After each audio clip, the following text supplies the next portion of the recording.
Remember, antebellum is living in the past. Some of us, so many of us, don't know how to go forward because we keep looking back at yesterday. We believe in gaining access to the future if we study things that will go about giving us insight into the future. But the one thing that I must go about saying in this regards is that the future is very unpredictable. We never know what's coming. It's only when we go about starting to accept the present, make peace with the past, then we will be able to comfort our future.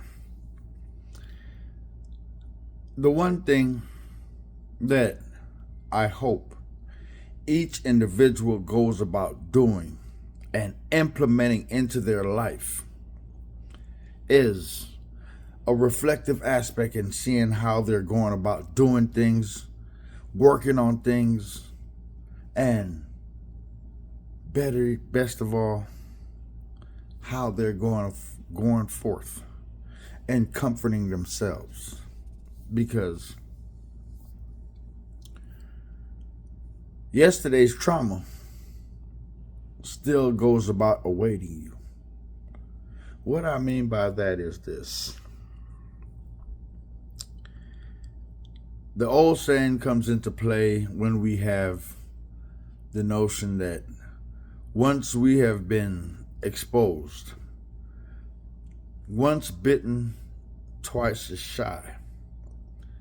Just because you went through a hurtful incident with a family member, in a relationship, if you do not go about healing from these things, you're carrying that trauma with you today and into tomorrow. But antebellum, you want to go back to when it was peaches and cream.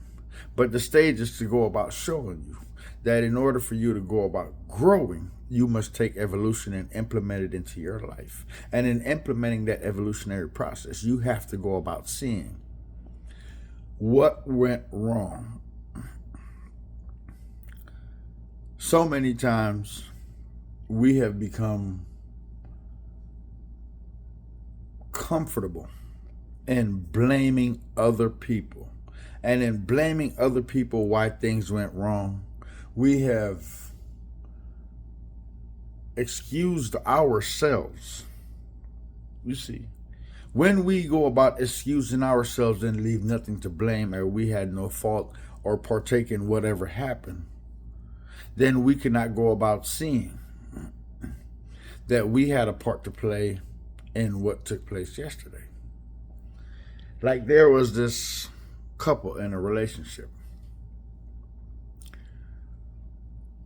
The guy wanted the notion of having a family, but yet the female, she was constantly abusive verbally and emotionally to the guy.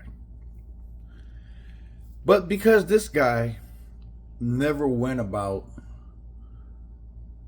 having a family when he was younger, he stuck it out with that person because he believed that would go forth and bring in him healing.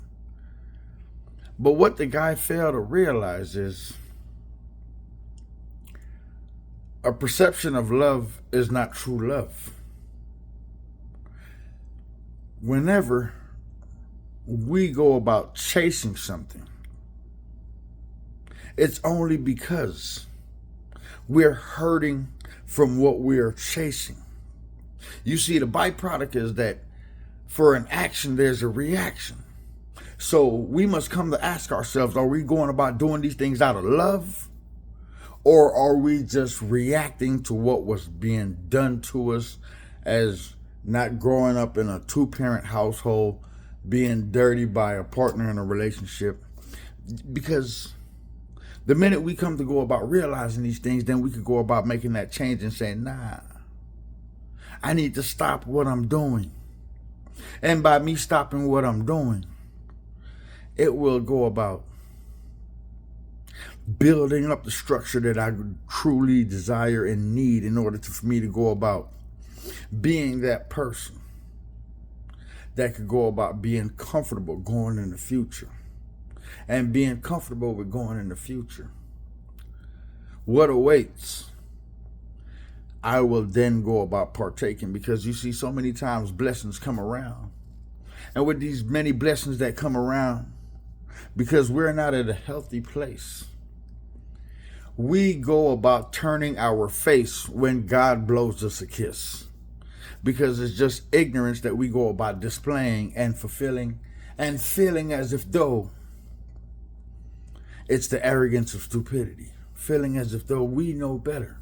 As if though we come to show the world how to go about doing these things. So at that, let's leave the days of past behind, make peace, and go about comfort in the future. Now, this is my blessing going into 2025.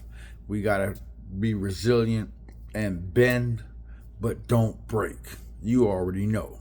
1.